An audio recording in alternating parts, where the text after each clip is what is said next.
Hey Vishnu, can you allow me to share my screen? Yes, sir. 1 minute, sir. I will give a brief introduction. Yeah, sure. Hello, everyone. Welcome to the session 2 of day 3. Here we have our D. Lakshmana Sampath, sir. I'm giving a brief introduction about him. D. Lakshmana Sampath is a research scientist in structures and natural hazard research group at FM Global since 2011. His research interests lie in the area of wind loads on buildings using both experimental and numerical methods. He also worked as a senior engineer at Tata Motors during 2004 to 2006. Lakshmana Sampath obtained his PhD in wind engineering from University of Western Ontario, Canada, Masters from IIT Madras, and Bachelor from Andhra University in Mechanical Engineering. He has about 20 journals and conferences publications to his credit. He serves on American Society of Civil Engineers Committee for Wind Loads, Wind Tunnel Testing, and Tornadoes. Sir, now you can take the session, sir. Thanks, Vishnu, for the introduction. Thank you, sir. Can I share the screen now? Yes, sir. I'm giving the access. 1 minute. Yes, sir. Now we can share the screen.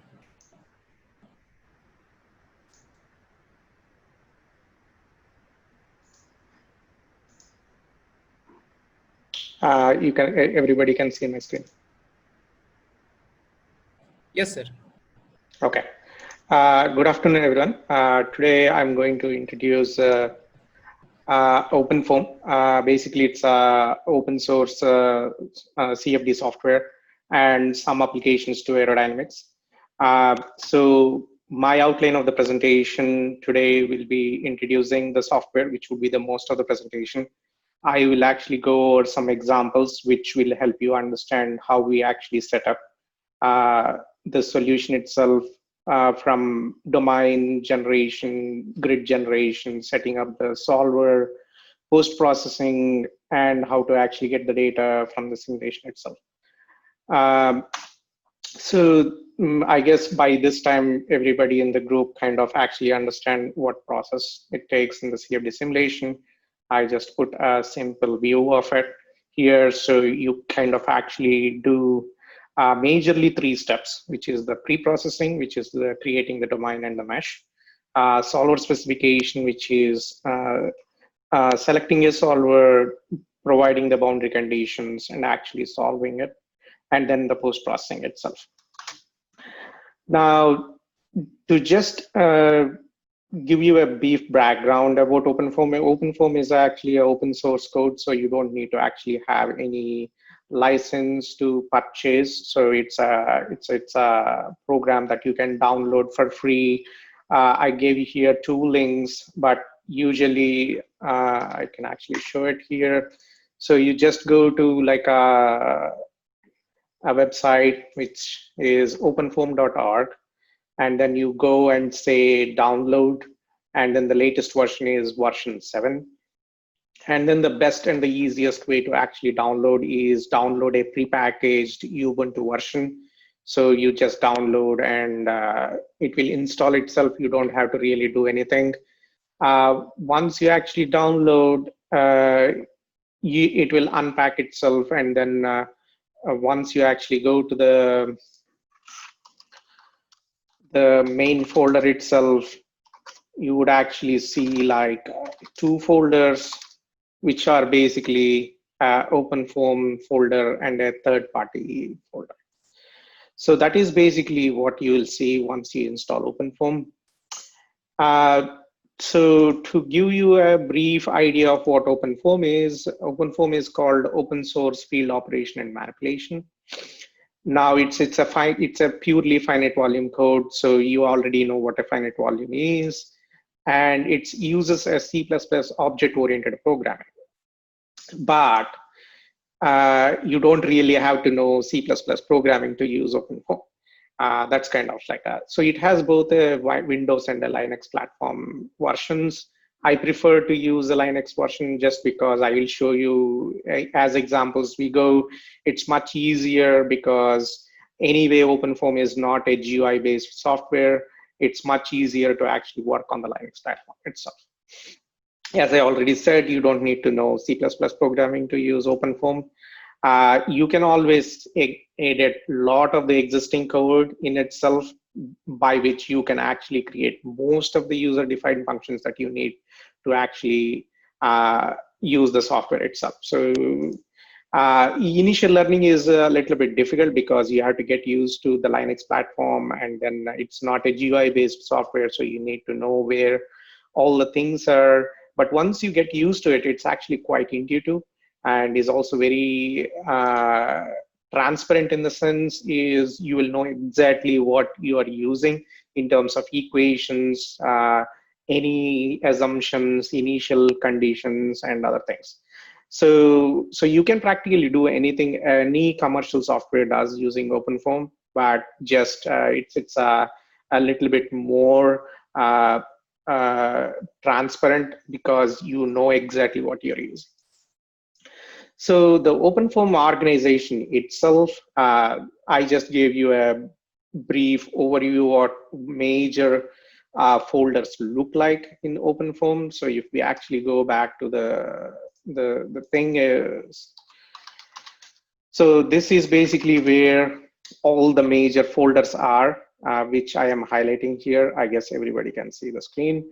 That is exactly what I'm actually showing here in terms of. So basically in these folders, the most important ones that you should all know are the SRC, which is the source code, and the tutorials, which are basically the core of what you would probably need in understanding and using OpenFOAM.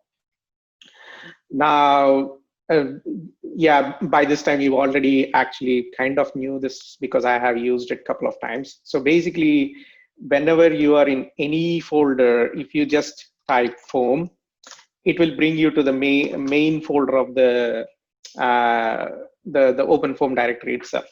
Now, the other conditions or the other two other things that you want to know is SRC and TUT. So if you type SRC, it will take you to the source folder, which basically has all the source code of OpenFOAM that you would probably use, like any solvers, turbulence models, and all the things that are actually implemented here. The other command is basically TUT, and if you actually type, it will take you to tutorials, and this is the best resource you could actually get to actually learning OpenFOAM using all the examples that have solved for you. So all the applications that you could actually think of using OpenFOAM, there is an example that you can probably find here, which you can use and manipulate for your use. So that is basically how it is. Now, so the other thing that I also wanted to actually say is this one command, which is basically a Linux command, but it is a very powerful command. And that is the reason why I said it's much easier to use a Linux-based than a Windows-based system, is you can actually search files within the database itself. So if I just say, sorry.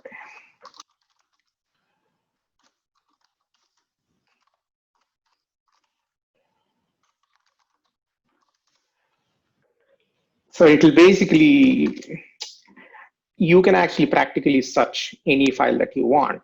And I am actually searching. So if you look at this command, I'm actually searching in tutorials. And then I'm saying minus name, and then I'm searching for a folder which is you. And we'll get back to it, is because, so say suppose you're doing a heat transfer, you would probably interested in something, and somebody doing a compressible flow, you want to look at it. And the same way you can find it for different applications, but this is a much easier way of finding what you want in OpenFOAM. And then there is another extra command, which is again also a Linux command. But if you actually put this at the end, it can actually search within the folder itself. So if you say, slip is basically a boundary condition. So if you say slip boundary condition or no slip wall, so it can actually go and search all the files which is using this type of boundary condition. Again, now you see here, it will tell you, I found it here, and it says the type is slip. So it is telling you where it is using this. And then again, whether you want to use a compressible, incompressible, or a multi-phase. So these are all the examples that you can find. And this is the best way to actually find what you need in OpenFOAM itself. So those are some of the tips, which kind of like gives you some idea how the structure of OpenFOAM is. So in OpenFOAM itself, if you want to actually set up a case, there are 3 important folders that you will be working with initially. I mean, it will get complex as you actually want to solve more complex problems, but these are the 3 major folders that you have to actually set up to run any simulation in OpenFOAM. So I will go through an example how we actually set up this whole folder itself and going through the simulation, so you'll understand why and what we are doing with this whole 3 folders. So yeah, let's start with the example itself. So the simplest example that I could actually think of is actually a duct flow. So it's a square cross-section duct, which you can generally find in any internal HVAC systems. So I just took that example. So what is a computational domain? I guess probably by this time everybody understands it, but I will actually sketch it what it is. So I'm actually taking a cross-sectional view of it. So if you take a vertical cross-section and if you're looking at it from the front, the solid lines kind of define the duct walls. And basically the fluid domain is this basically. And then the fluid is actually coming here and going out. So it's basically going here and going out. Now, if we actually sketch the whole duct like this, the walls are actually the ones that are you seeing the solid line in black line. And then the fluid domain is actually the one I sketched up in the shaded region itself. So for this example itself, I would just actually start with this simple duct flow so that you can actually understand the whole process of setting the OpenFOAM. And then we'll actually, when I go to the complex problems, I will actually introduce more ideas of how to actually set up more tedious type of situations. So I actually numbered here 0, 1, 2, 3, 4, 5. So it doesn't really matter. It's a naming convention that OpenFOAM uses just to actually tell you how to actually set up the simulation itself. So if you have to define a domain, so you have to actually start with this system Blockmeshdict. So basically what you would do is, let me go back and then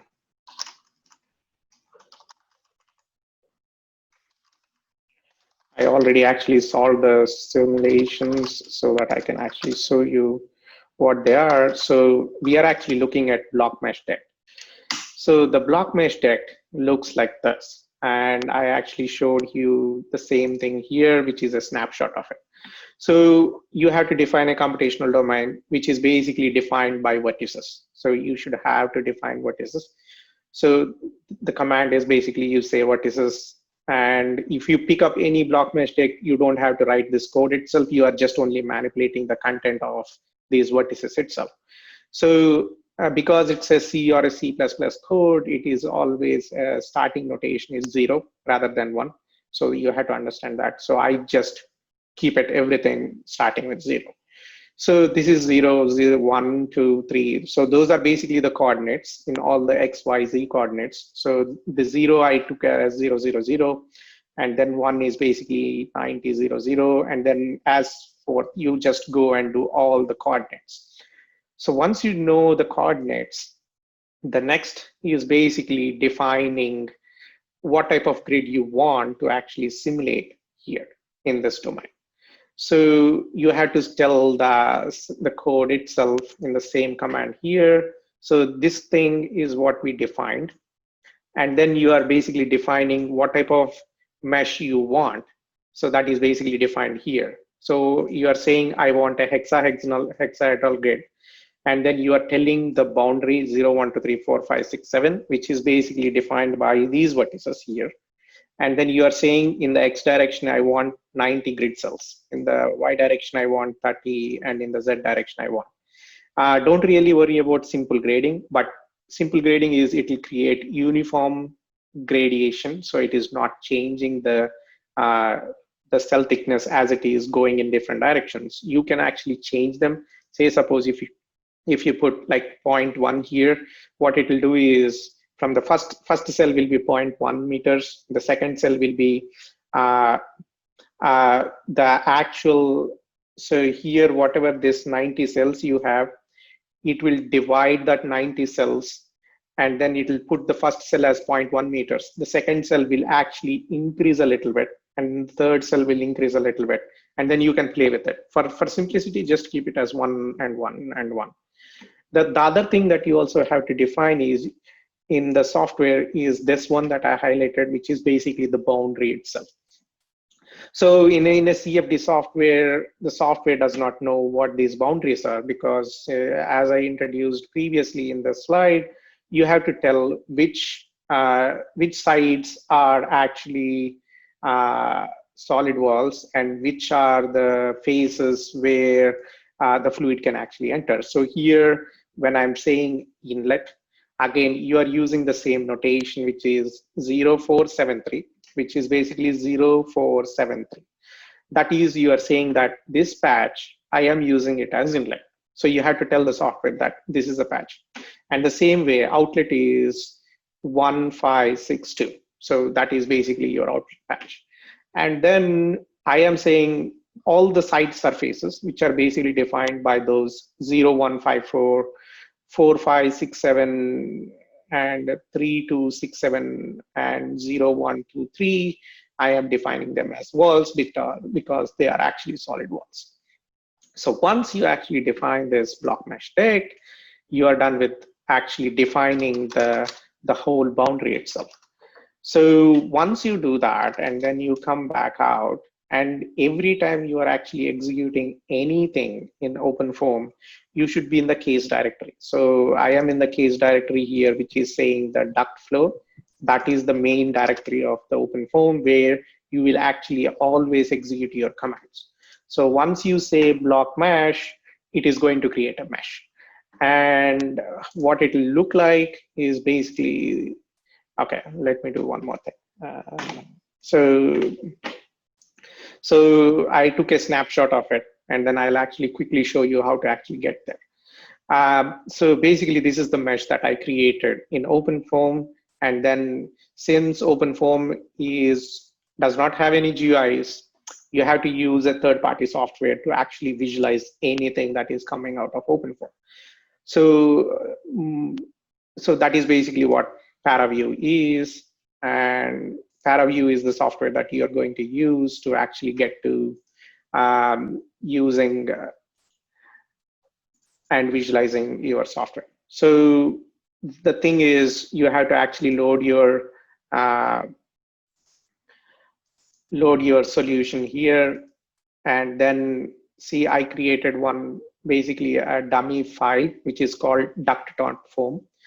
So this is a handle that will allow you to actually load the file into ParaView. So once you load it, you can actually see your whatever the grid that you have generated here. So let's load it up.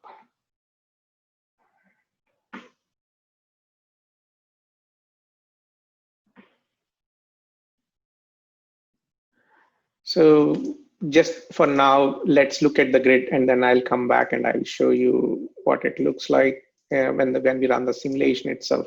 So this is basically the grid, and this is what we created in OpenFOAM, and then this is how you can see in ParaView what it looks like. So let's go back to the presentation. So the next piece is basically, so we created the domain, which I actually showed you, and then we created the mesh. Now we are actually in the process of actually how to set up the solver simulations and the boundary conditions so that you can actually go and do a simulation. Now, the first thing that you are actually supposed to do is you have to choose a turbulence model that you want to use to solve this problem. The simplest is actually K epsilon, and then we can actually define that. That is what I'm actually using it. So where are we going to define the turbulence model itself? So that is actually done in the constant folder. So here, when you go back and look at it, so I said, so we have a 0 folder, which is there, and then there is a constant folder, and then there is a system folder. So the mesh we did is actually in the system folder. Now we are defining the solver, which is actually in the constant folder. So if you actually go into constant, and then there are actually two files, which are basically the turbulence properties and transport properties. So you are basically going into turbulence properties because you are defining your solution. So if you actually go and look at it, so it is telling I am doing a Reynolds average type simulation, and then the RAS model that you are looking for is basically K epsilon model. And these are basically what it is telling is I want to solve the solution keeping the turbulence on, or you can switch it off, which will be no turbulence. And then you want to say print coefficients on, which is basically saying when you are printing or solving the solutions, I want to see the coefficients. That is what it is. So that is where you define and then the transport properties. So let's look at also transport properties. Sorry.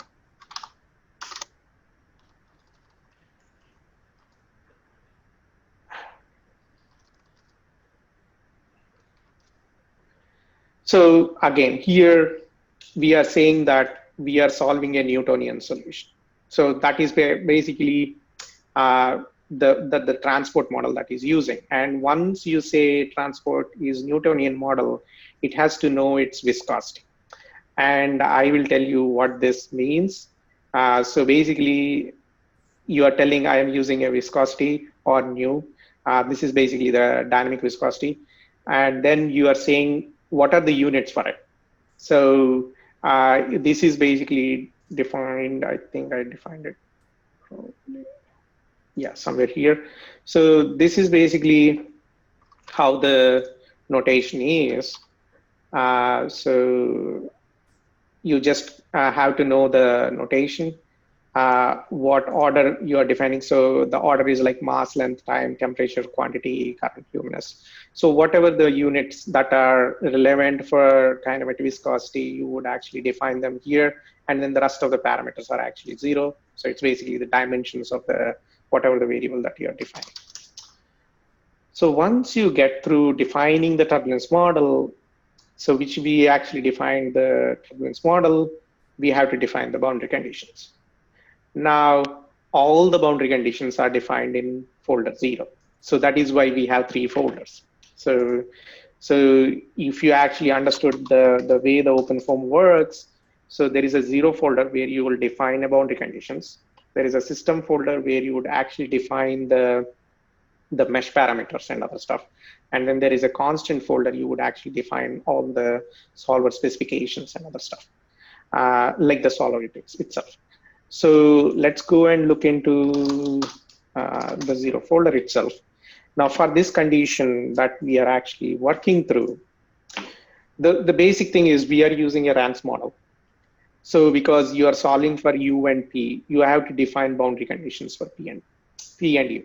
Because we are using a K epsilon model, you have to define those initial boundary conditions for your K epsilon.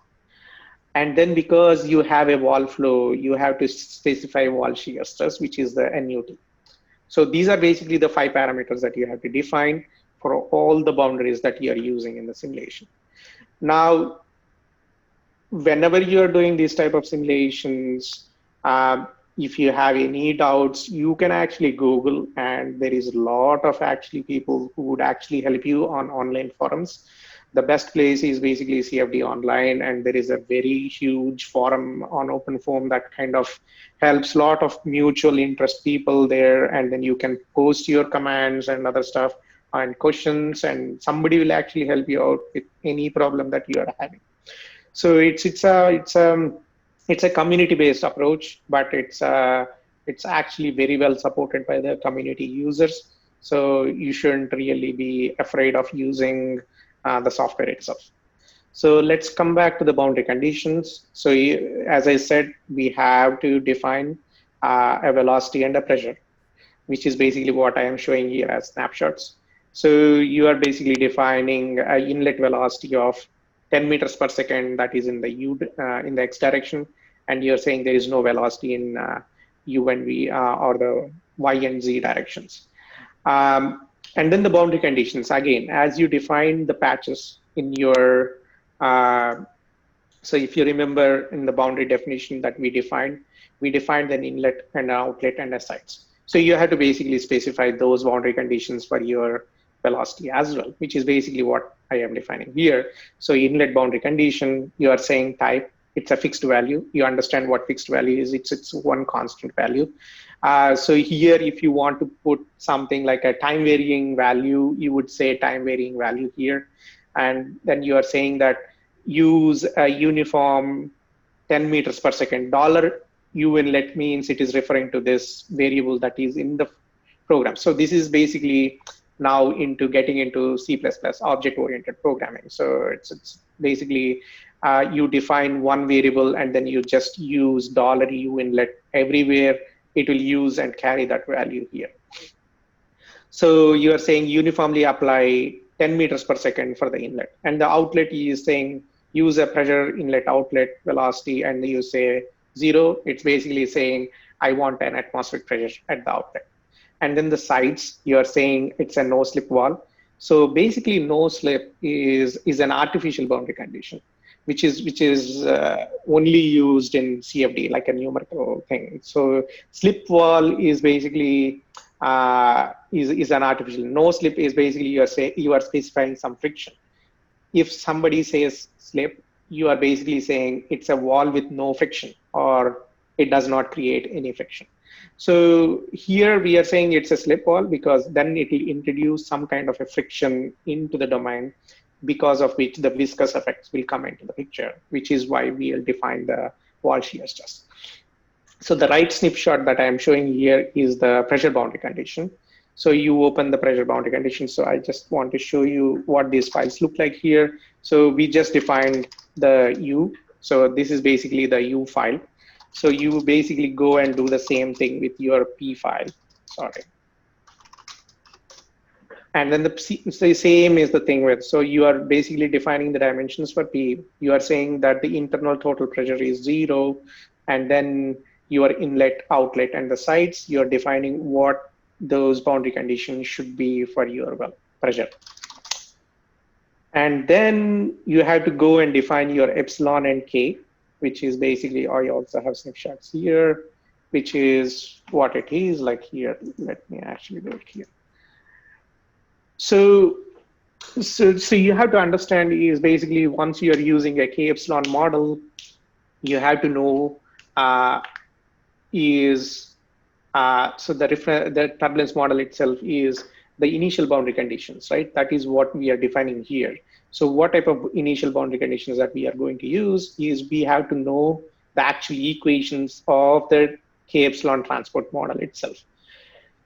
So I just pasted here the equations because once you get into using the K epsilon turbulence model in the RANS equations, the equations look like this with some constants and coefficients. If you want to look at the implementation of it, which is basically here, I can actually show you that. So if you go to SRC, and then you have to basically go into turbulence models. So do this, turbulence models, and then turbulence models.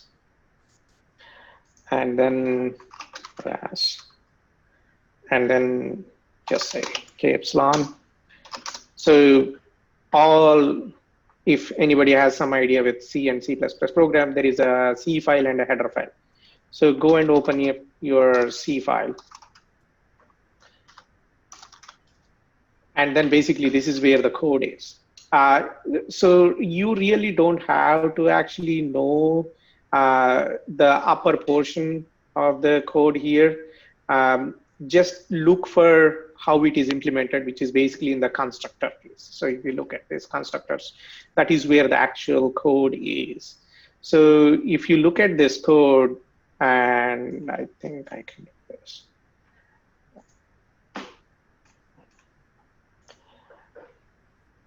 Let me make it bigger. So if you look at this, you have these coefficients, which are basically the same coefficients what are being implemented here. So you see the C mu, C1, and the C3s, sigmas and epsilons, and then all those equations. And then the actual code is here. So this is basically the code. This is the epsilon equation, so you can understand that this is an epsilon equation. And then this is the K equation here. The implementation is actually this equation. And if you read this equation, it's exactly the way the equation you see here. So it's a dd dt, rho K. So it's basically rho and epsilon. So you can actually read the equation and you go into the code and actually do it. So that is how it is actually written. But this is for people who are really interested in understanding how it is implemented, because if you understand how it is implemented, you can modify this for your own purpose. So you don't have to really go and implement a new code. You just take this code and then you just modify this so that you have a new equation that you can actually use for your own purposes. So that is why I said, like, you don't really need to actually to write C++ coding. You just manipulate the code. Most of the times you can actually do that. So once you do that, and then I think we should actually come back to the original.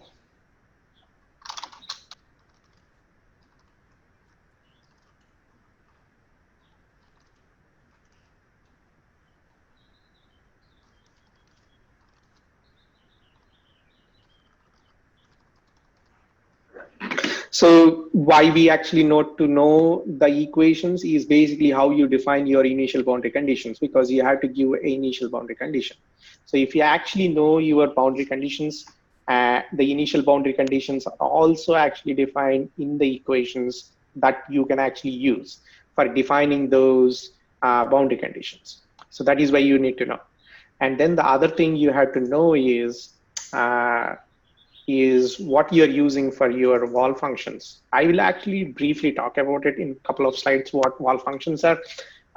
But So in Rand's model itself, because it's an averaged equation model, you are not actually solving the viscous region where the actual friction is introduced into the domain.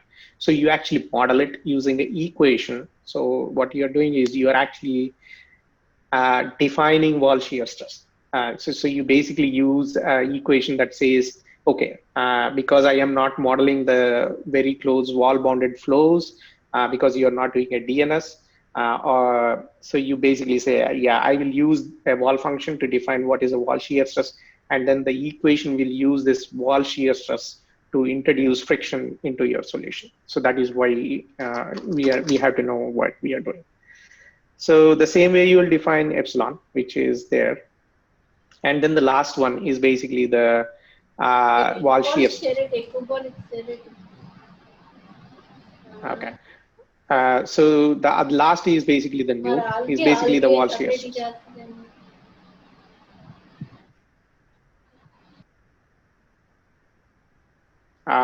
Somebody actually has a question, or I can continue.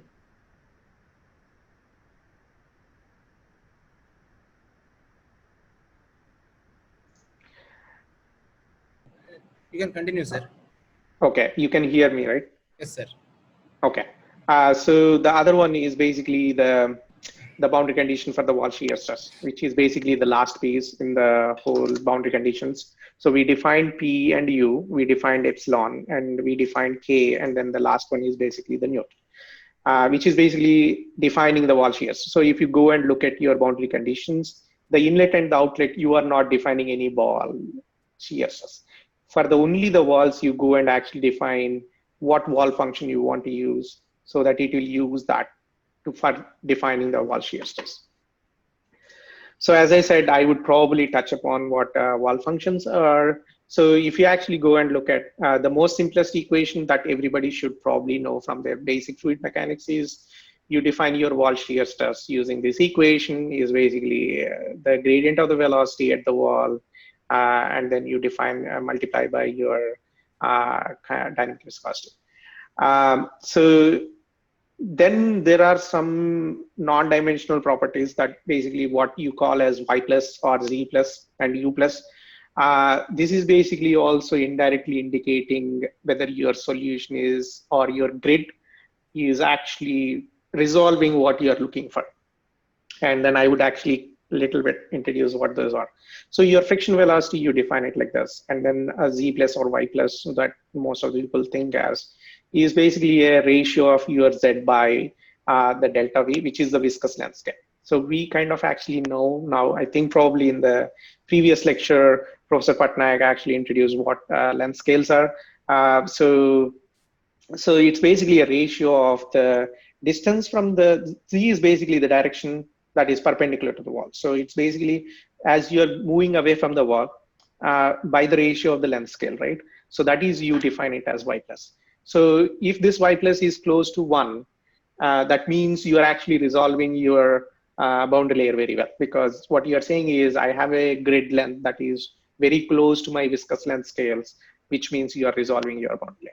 But it is usually not possible in most of regular RANS type of simulations, because you are using some kind of a mathematical model to define your wall shear stress. So you can actually say typically y plus is depends, but I think for RANS simulations you could actually go up to 30, which is kind of like safe, but usually they never go beyond 30 or 40. So you can actually say I can go as much as 40 times the viscous length scales of your grid size. So that is what basically Z plus is. And then delta V is basically, again, you're defining here. So if you rewrite all these equations, so it is basically telling what I actually explained. It's like a Reynolds number, but it is ratio of viscous to turbulent process. It's again telling you the same thing in a different way. And then U plus.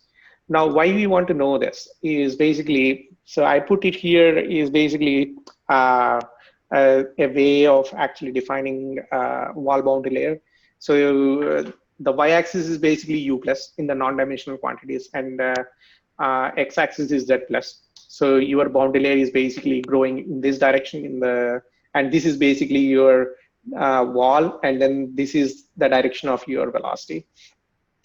So when you're in the viscous sublayer, you're basically U plus is equated. And most of the times we are really interested in actually resolving this logarithmic boundary layer, which is what all wall functions are based on. So this is basically an equation, and then the outer region is how it is actually merging into your actually the fluid where your viscous effects are completely or almost negligible. That is basically the region which we usually call it as outer region. Now, if you look at a rough wall, so this is basically for a smooth wall, right? Like rough wall is basically you are introducing some kind of a sand grain roughness that most of you probably all know. Is once you actually introduce some kind of a sand grain roughness, then there is an additional parameter for that roughness, which is basically defined by this Ks plus. And then as the roughness increases, the boundary layer transition actually happens much faster than a smoother wall. So you can see that the process of actually they evolve much faster than a smooth flow.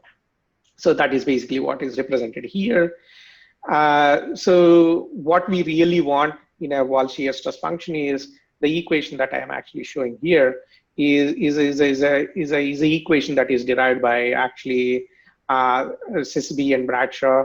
They used the sand grain roughness equations from the experiments that were done by Nikoradze, and then they usually practically define how is the velocity in that small boundary layer where you have the effects of viscosity effects.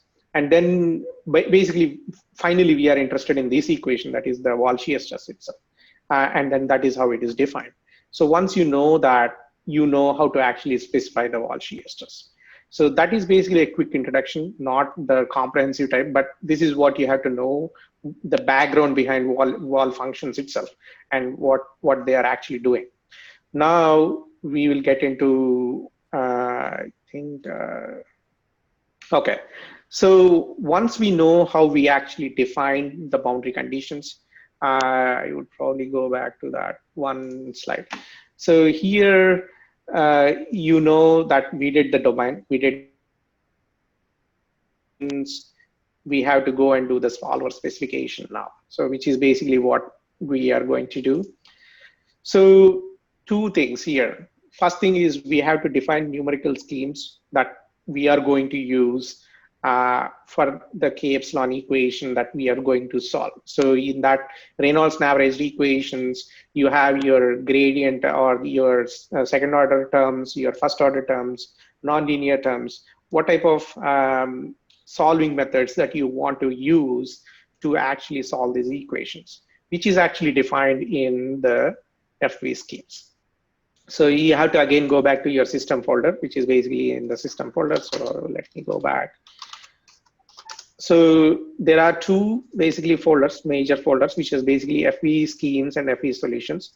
So by the name itself, it is a scheme. So you have to basically define what schemes you are using to actually solve the solutions. So if you actually go and look at it, what I am saying here, or at least what you are seeing here, is you are doing a steady state solution. So your DDT scheme, if it is a steady, it's not really actually a time varying solution itself. So your gradient schemes is what you are saying is you want to use a Gauss linear method, which is basically matrix solution method. So you are saying I want to use a Gauss linear method when I'm actually solving the matrix itself. And then the divergence schemes, you're basically for the divergence terms that you're using, that is a scheme that you also use some kind of a upwind scheme. So if everybody actually listened to the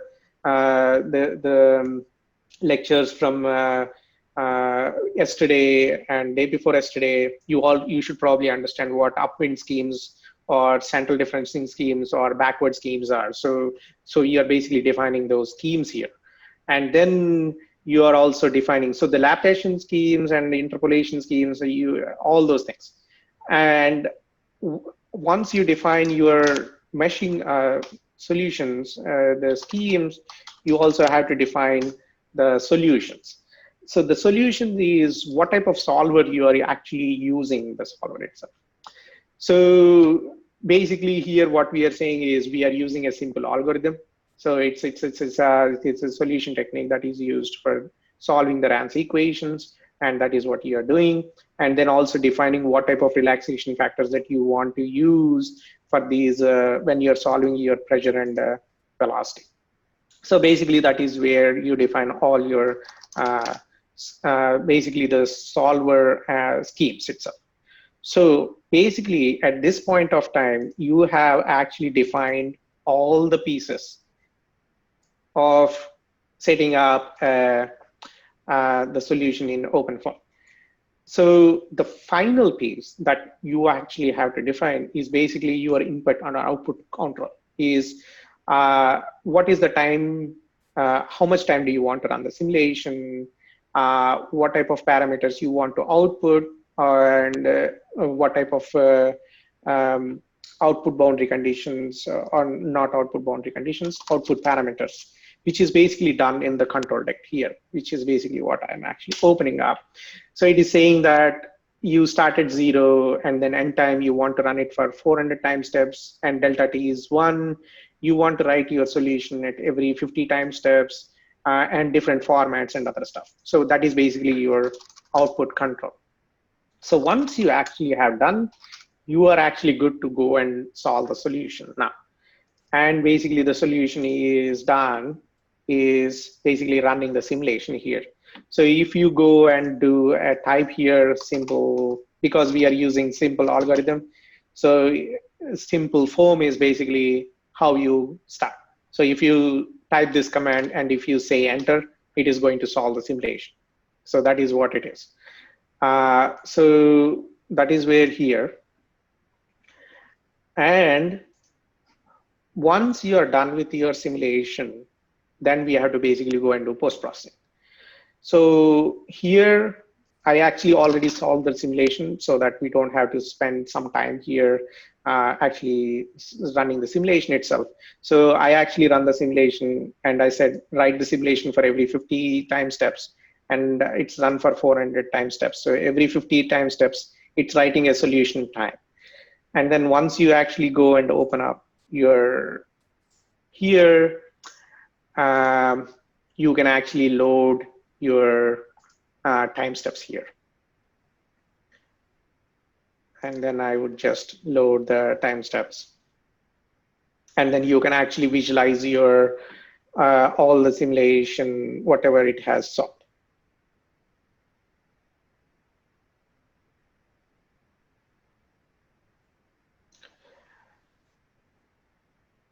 It's probably taking some time. Okay, yes, we are there.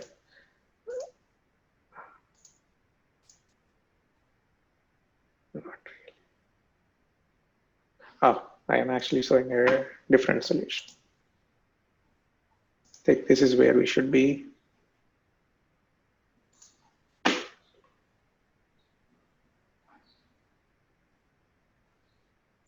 So at this point of time, if there are any questions, I would probably actually encourage people to ask questions because I kind of went through a lot of information in a very quick time. So if you have any questions, instead of actually setting up the simulation, I would probably actually like to know at this point of time. Going forward, I'm going to actually give you some examples of different applications, but this is basically the crux of my talk of introducing OpenFOAM.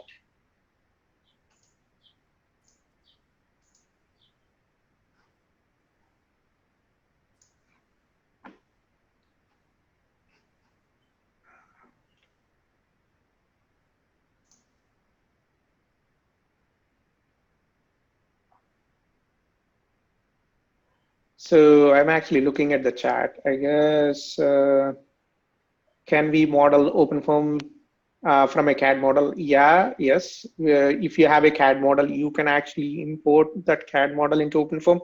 I will actually show an example how to do it in the next one. Yes, we can actually do a IGS format files. The IGS format does not really work. You have to actually convert into a STL file. So the STL is the only, probably the best way to actually use it into OpenFOAM. Other formats, you have to really convert them. which one is superior tool, ANSYS or OpenFOAM? I am not actually going to compare which one is a superior tool itself, just in terms of my understanding, because I have used ANSYS previously, and then I switched to OpenFOAM, and I have been using now OpenFOAM for 10 years. So the one thing I actually have difficulty with ANSYS is I cannot see the background code. Like if I am actually interested in like how the code is implemented, I don't know how the code is actually implemented in ANSYS. But in an OpenFOAM, you can actually go and see your code, so that if there is a specific application that you are interested and you want to modify the base code, then OpenFOAM is the only software you can actually do it. In ANSYS, you can do it using user-defined functions, but it's actually quite limited in terms of how much you can actually understand. I guess I answered your question. So let me see. We can create CAD models in OpenFOAM itself. In OpenFOAM itself, you cannot create CAD models. You have to use other third-party softwares. One of the best open source CAD softwares that I could think of is actually Celomi. It's again an open source software based on Python, but it has a GUI-based environment where you can actually go and create your CAD models. And that is also one of the best place where I think somebody asked me previously is you can import different types of formats of CAD files into it and create STL files and other things. So you have some format CAD file, you bring it into Celomi, and then you convert into a STL file, and then you can use it in OpenFOAM. So that is other way of doing it. We can create CAD models. Which turbulence models considered for wind turbine flows? I am not an expert in wind turbine flows. I would probably not actually comment. I will actually comment on it at the end of the session. Probably you keep this again and come back to it again, because let's actually talk about more things that are relevant until now. Cells we can generate in OpenFOAM. There is no limit as long as your meshing software is capable of. So the one I actually introduced right now is Blockmeshdict, which is basically hexahedral grid. There is also another command which is called snappy hex, and which can actually create non-uniform grids, and there is no limit on how many grid cells you create. I am not able to learn. Okay, analysis done micro. I am not exactly sure, but you can always actually search for people doing on what they are doing with microchannel flows. I am definitely not an expert on that, so I don't have any issue, know anybody actually doing. There is actually, I have not checked whether there is a capability of non-Newtonian flows, but you can actually go and check in the tutorials if they actually did any non-Newtonian flows. Microchannels, and do we have meshing flexibility? Yes, I will actually talk about the snappy hex in a minute. Optimization possibilities of geometry parameter optimization. This is not really actually available as a module, the geometry parameter optimization. But I know that people have implemented modules that you can actually.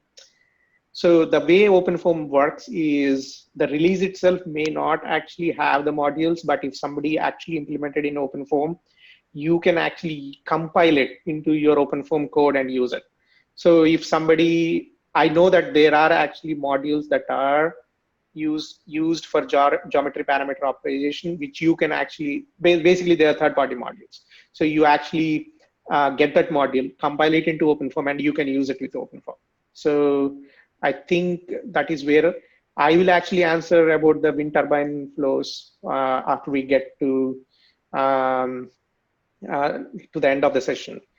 Open source for structural analysis, yes, there is one. Basically, it's called OpenSeas. Let me type it here. I think that is how it is pronounced. Yeah, so that is what is for the OpenSeas is basically for structural analysis software. And I know now there is a lot of interest to combine OpenSeas and OpenForms to do fluid structure interaction. And it's again a very hot topic. And then that is how it is used. Solid particle flows. I have no background in solid particle flows, but I am hoping it should be done as long as it is something that is done in other softwares. So I guess let's continue with the presentation from here. Yeah, I just wanted to show you how the solution looks like. So you basically, this is how my domain is. So this is my inlet and this is my outlet. And then I'm just showing your velocity and pressure. And then I will not really tell you how to actually process the data in ParaView itself, because that's kind of like another big topic. But you can find a lot of online resources how to actually do the analysis in ParaView itself. So let's continue with the presentation for now, and then I would come back and answer more questions as we go into it. So the rest of the topic is actually aerodynamic applications, which is my background. So my background is external flows, and I specifically do wind engineering flows, which is basically wind loads on buildings.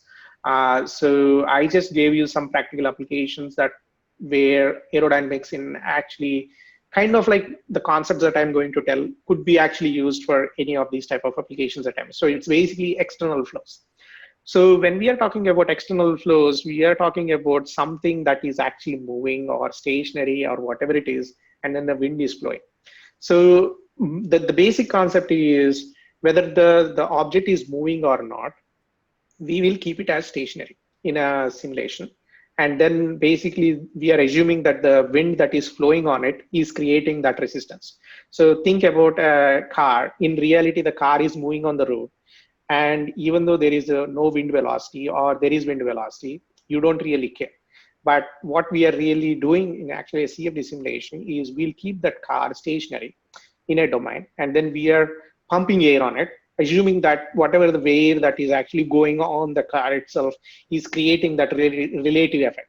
So creating the relative effect is basically you driving a car into wind is actually same as keeping a car stationary and blowing the wind on the car. So that is how the concept of CFD simulations that we are going to talk about. So the first thing that we have to think about, and which is probably is when we are doing anything that is what I talked about, you have to create a domain that is actually going to sit on top of this. And how do we choose the domain size? I gave you some general idea. This is not like a hard and fast rule, but the basic idea is like this. So if you think that this, my outer box, this big box is the external domain, and then you're pumping in on it. I just showed here a square box. It can be anything, like whether it is a car or a cycle or aerospace vehicle or whatever it is. The thing that you have to really consider when you're choosing the boundary domain is once the wind comes and hits this object, it's going to create a pressure bubble. Basically, it's going to create a negative pressure, which is going to propagate and come in front of it. So you have to make sure that this pressure bubble is not interfering, or your inlet is not actually somewhere here. So, so if I actually draw a line here, definitely your inlet should not be here, because then it is going to create your feedback effect. So this building is going to create this pressure bubble, and it is going to corrupt your inlet boundary condition. And definitely whatever the boundary condition that you initially provided is no longer applicable, because it's kind of corrupted by your whatever the object that you keep here. The same way is how much length you are going to keep at the end of the outlet. Is again, this is going to create some kind of a wave, which is going to create negative pressure. So you want to keep this at certainly different, far from this region, so that your outlet is always atmospheric pressure, or your static pressure is always zero. So that is basically one consideration that you would always think about. The other thing you also have to consider is basically the blockage. The way you define blockage is basically the frontal area of this, whatever the object that you're keeping, to the area, the cross-sectional area of the domain you're looking. The best advice I would give is always keep it less than 5%, because This way, this thing that you're looking for is not actually going to corrupt, or the effects from the walls or this outer boundaries are not going to affect the solution that you are seeing here. So those are basically two important considerations that you are supposed to think of when you're doing your domain search. Now let's look about flow over motorbike. So the tutorial itself is one case where I think somebody asked you the question is, what if we have a CAD file, how would we use it? And this is basically the example that I would actually talk about. So I already have the solution here. So let's look at it. So when we are doing some kind of a CAD file itself, you have to actually copy the CAD file into this tri-surface. So I think from the previous example, you know that in the actually constant file, there is only turbulence properties and transport properties. And the polymesh is basically where your actual mesh file that OpenFOAM uses is stored. Now you are seeing extra folders, which is basically one is a tri-surface and one is extended feature edge mesh. So what these basically are is the tri-surface is basically where you will keep your CAD file. So here an OBJ file is used, and then what this OBJ file looks like is, I would probably open one more, and I'll actually show you what this OBJ file is, so that you'll understand what it is. So if you can actually load that object file into ParaView and see what it looks like. So I'm actually loading it here. So if you load the OBJ file, this is the CAD file. So somebody created this file. You can think about this is a motorbike, somebody writing it. It can be a car, it could be a building, or it could be any complex shape that you can think that you cannot model it. And somebody is giving you this model, and then you basically use this. But OpenFOAM will not read it, these files. So the object file. So what you would do is actually, there is a command in OpenFOAM which is basically called surface features. Basically, if you execute this command in the actual case directory, which is our motorbike, you have to go there and you execute surface feature. It will create a file called motorbike.emesh. So this is basically how OpenFOAM reads it. So if you actually open this file, so whenever you see something like this, means it's an ASCII file. So that's what you have to understand. So you cannot actually read it, or you cannot view it like that. But if you actually open the motorbike OBJ file, this is basically what somebody actually created. And it shows you a number of points and number of triangles. So probably that is what it is. It's giving you all the coordinates that the file is.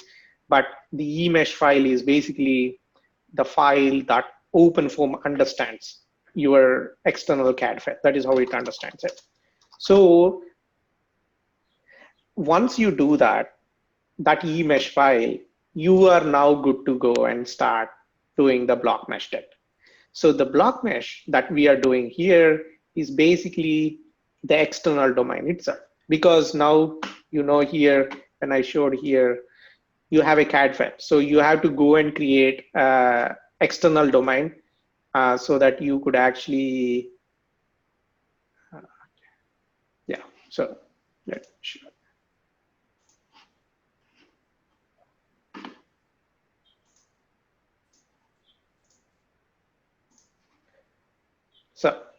So basically what you're doing is you are creating that external domain so that you can actually solve the simulation that the wind flow is flowing on the motorbike itself.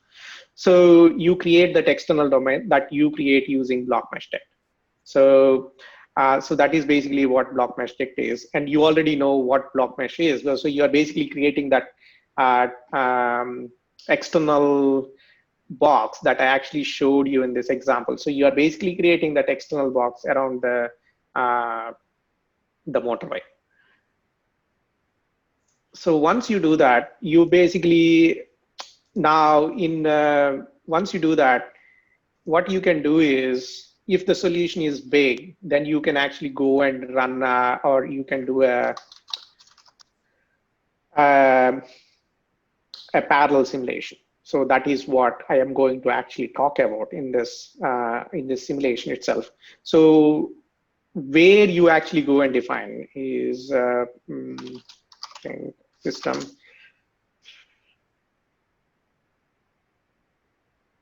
There is an extra file called decompose paradigm, and if you actually go and look into it, it is basically saying that I want to break up this simulation into 6 domains so that you can run a parallel simulation. The simplest way is using Scotch method, so you don't have to really specify all these conditions. But if you are very specific about how you want to break up your domain, you would do a hierarchy and you say how you would do it. But I prefer to use Scotch because when you are doing very complex simulations, you don't really know how you want to break up the domain. You just use a Scotch method, and it has its own algorithm of breaking up the domain into how many domains you want. Now, once you do that, then you basically go and do snappy hex mesh. So basically, the other thing, I think somebody actually asked me whether you can actually have non-uniform meshes or triangulated meshes or anything. This is basically the program where you actually go and do this is the most powerful program that actually has in the open form.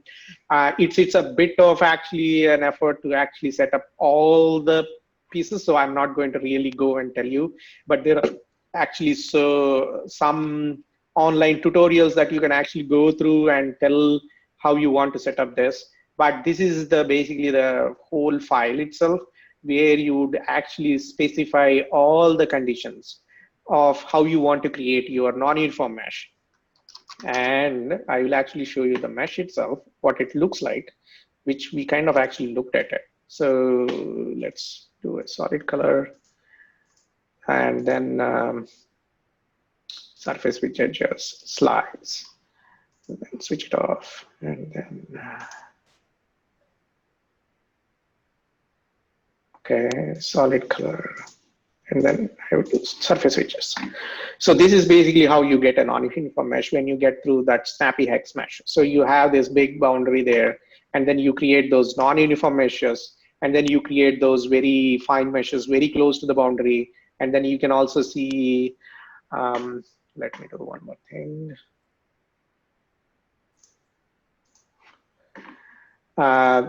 So you can also see on the surface of the basically the motorbike and the human being, the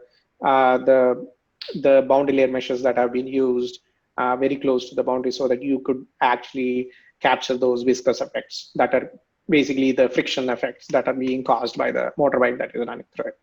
So this is basically how the mesh look like. And once you get through the mesh, and then you're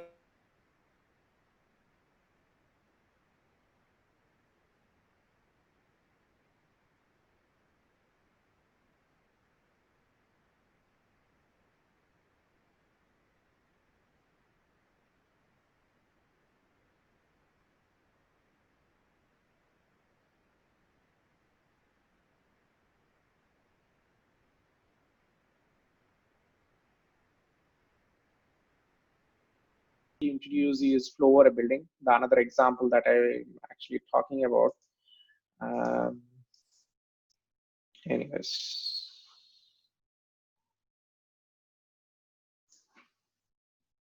okay.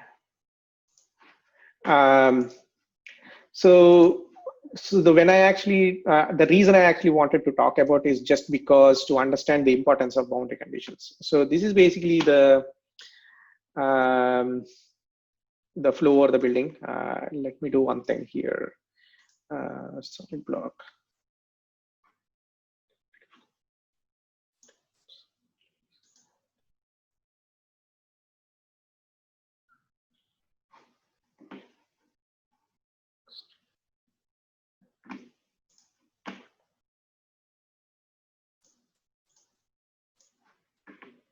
So this is basically, I have a group of buildings and I want to actually run a simulation. So the reason I actually wanted to choose this example is just to give you an idea what would happen when you have a very small domain. Because I actually introduced you how to choose the domain, right? So you have these buildings, and then if you think about whether this domain size is really cut for the type of the solution that we are simulating here. So you have these buildings. So the same way you create that external domain and then you run through the simulation. I actually ran the simulation so that I could actually make the point that, so if you actually look at the pressure after solution, right? So look at this small area that you can actually see where there you are seeing the pressure that is actually affecting the inlet boundary conditions. So definitely this is not a simulation that is actually right. Now, let's also see one more thing.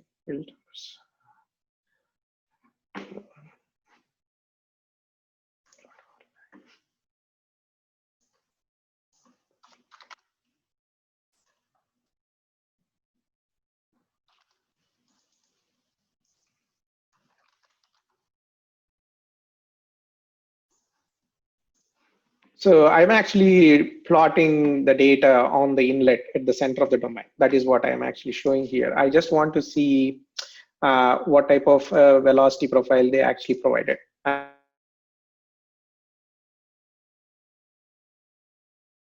Velocity of 10 meters per second at the inlet for the whole domain. So this is what I also wanted to talk about.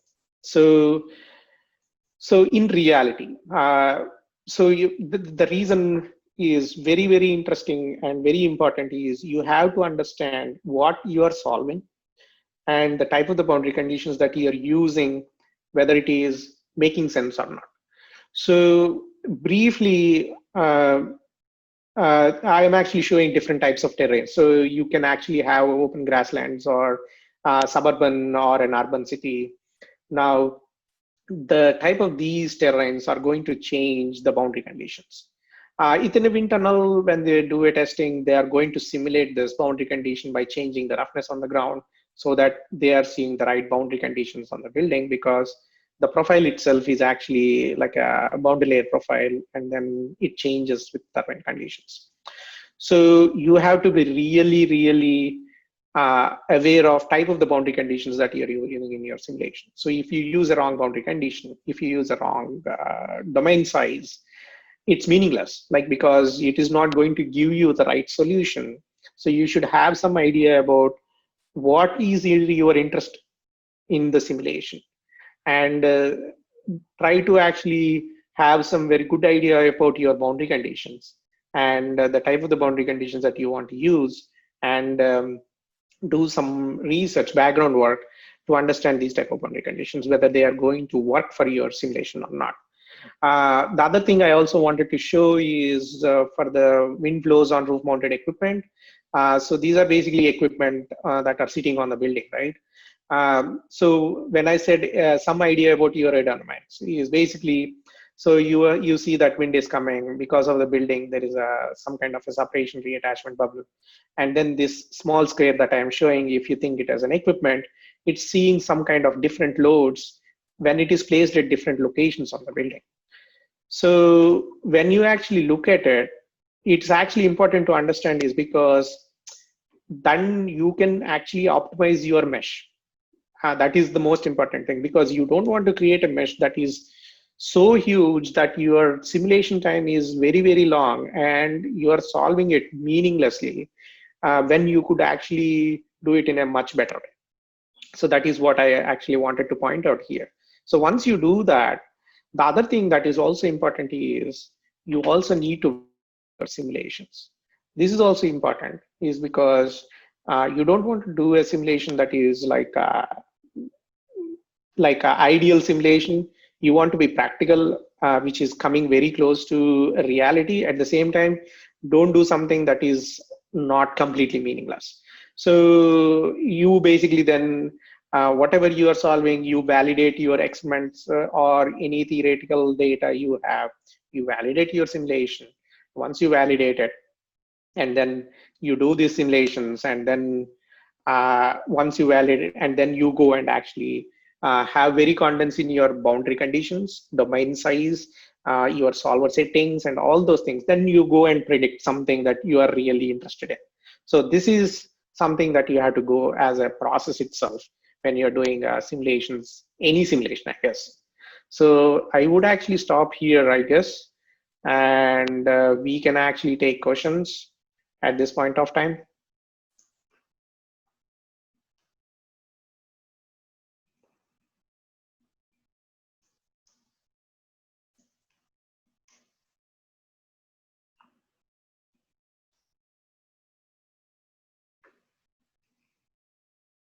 I know somebody actually asked a question about wind turbines.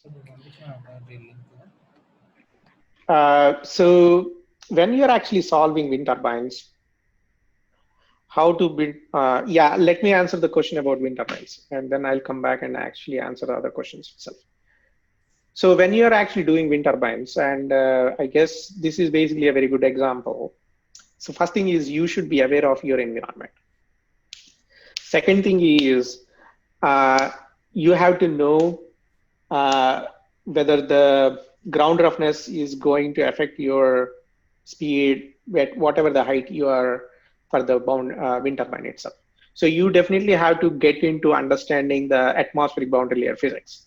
Most of there is actually a lot of information on this one website. I think it's called SOWA. So open for.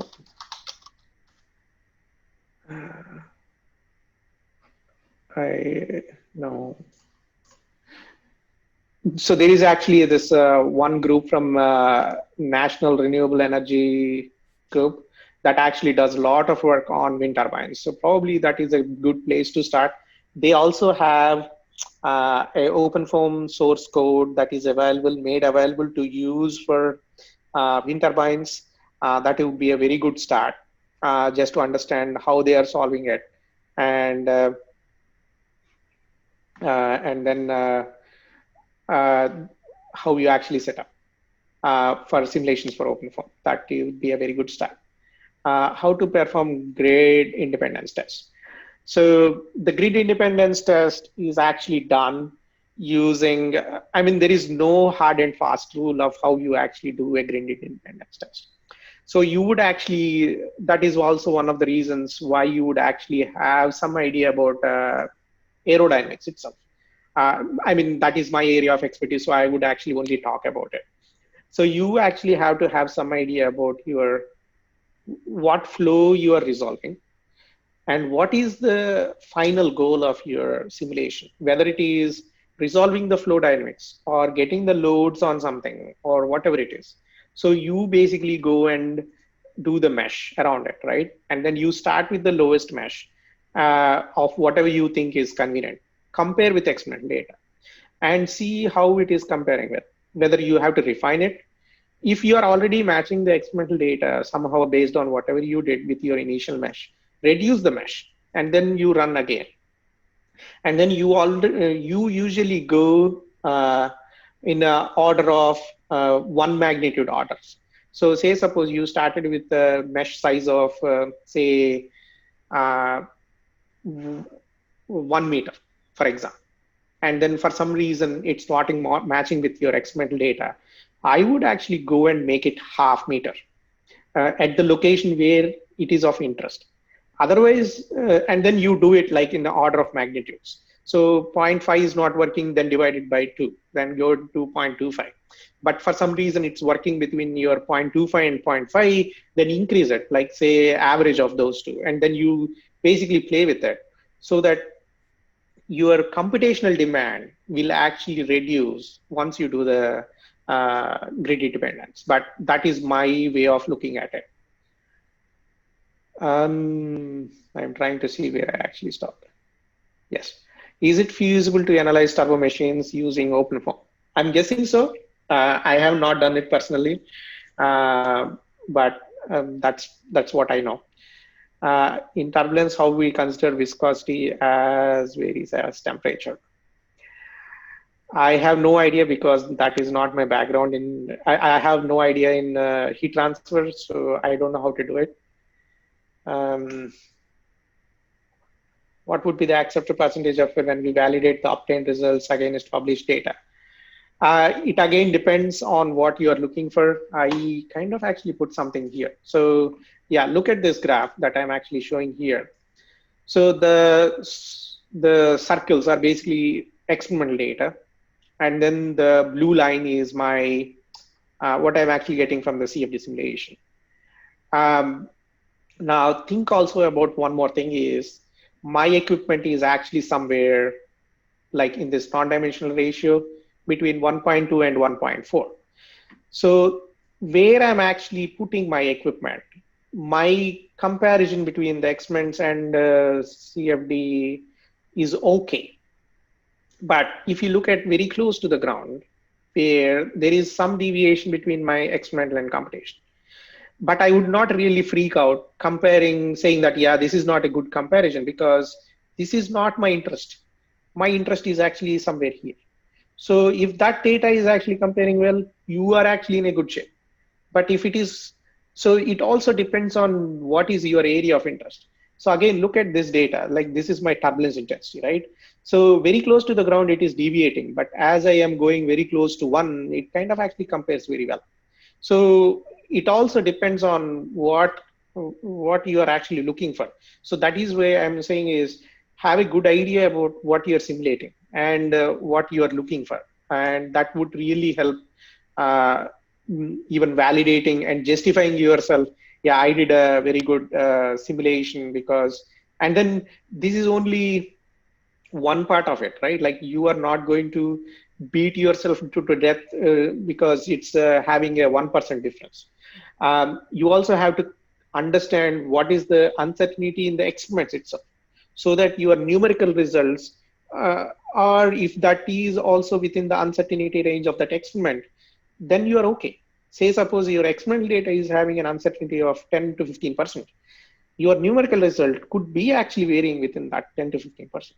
So be cognizant. So that way, when you are benchmarking your data, understand even what is the uncertainty with your benchmarking data. So that is how you actually keep very good comparison. How to choose a suitable solver? That is a tough question. There is no hard and fast rule of telling which would be a suitable solver. The best way is whatever the type of the problem you're solving for. So think about like I solved for equipment, right? Which is sitting on a building. I don't really care what type of solver would really make sense because when I started the problem, I don't know. So I would actually go and look into the literature and understand what type of solvers people use when they solve for buildings. And there should be a lot of work that is done.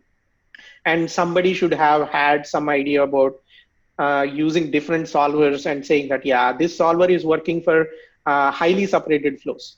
So if your flow is having highly separated flows, probably that is a good solver. Somebody would say, if I'm having a very streamlined body, this solver is working. So somebody is working with flow or F1 car, which is basically a very streamlined body. So you would actually use that type of a solver because the solution itself is considered to be a streamlined body. The same way is somebody, if they are doing heat transfer in, say, turbines, they need not necessarily find a benchmarking study or a study applicable to wind turbines or gas turbines, but just in general for heat transfer flows, what type of solvers are working? And then you go and kind of like condense your list, and then you solve or use those solvers. And then you are basically narrowing your options rather than testing every solver that is available for you. So that would be a practical way of doing it. Wind profile is different, canopies and terrain conditions. I didn't really understand the question, but basically whatever I actually showed is yes, it changes with terrain conditions. So you have to be cognizant of what terrain condition where you are putting this building or anything that is basically this. Apart from,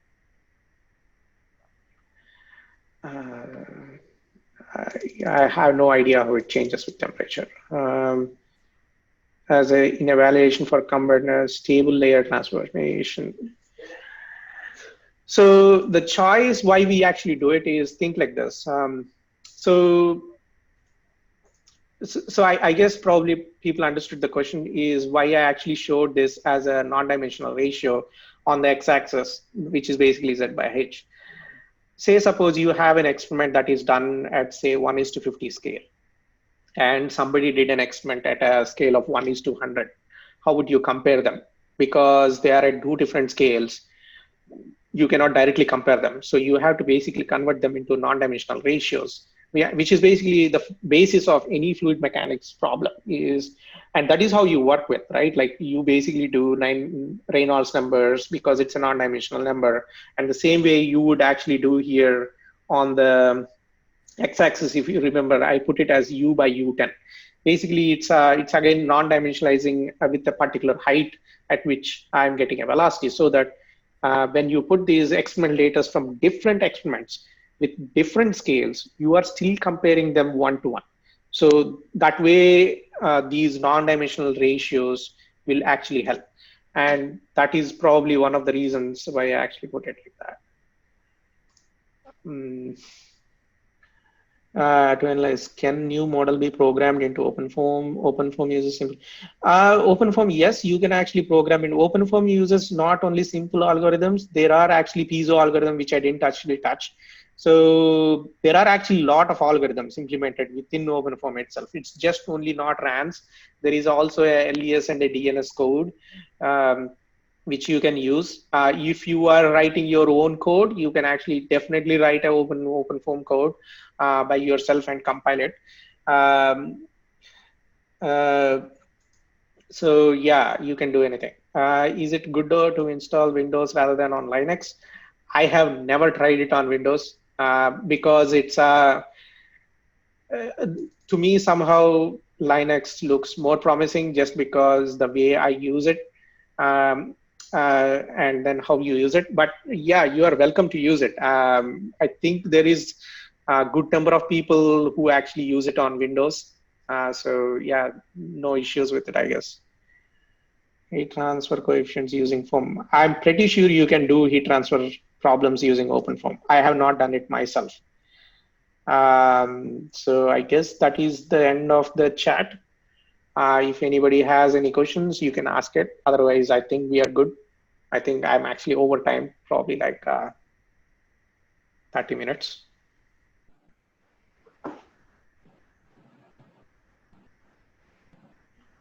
Okay, sir.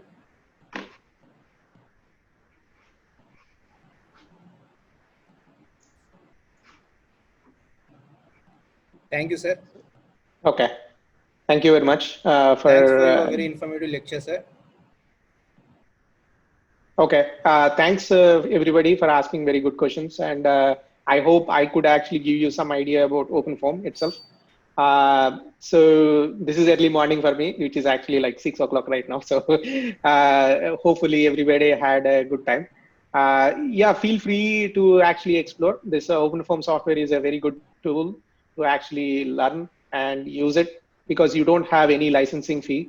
So this is one thing that anybody who wants to learn OpenFOAM is a very good software to use. So yeah, I would definitely encourage everybody to use it. If you want to communicate with me, my email, I am actually typing it here. So you can always contact me and I would be happy to help. So that is my email. And then just send me an email. Even though I would not reply immediately, I would definitely come back and help you out with whatever the problem you are working with. But my expertise is only external aerodynamics. That is my expertise. But if you have any other things, definitely you will find a lot of information on the internet. So yeah, feel free to explore it. I would that is my and takeaway message. Thank you very much, sir. Okay, good. Thank you. I thank all participants for joining us. We came to the end of the session, and this is the end of our FDP, 3-day FDP program. Hope you gain knowledge from this FDP. You'll be getting the certificate within 4 days. Thank everyone. Thank you, sir. I'm closing the session.